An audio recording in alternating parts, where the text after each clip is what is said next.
ជាកូនអ្នកស្រែទាំងសាច់ទាំងឈាមបងខ្មៅតែរូបតែចិត្តស្លូតបូតសោជ្រះថ្លា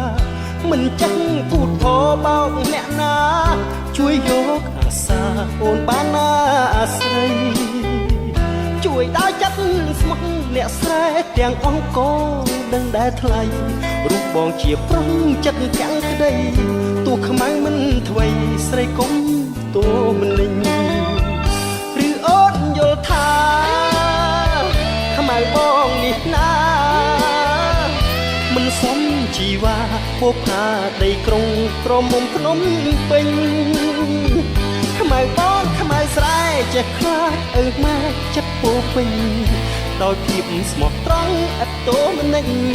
បើបងស្រឡាញ់គឺមួយជីវិតសារភាពនៃស្នេហ៍ដែលបងខំ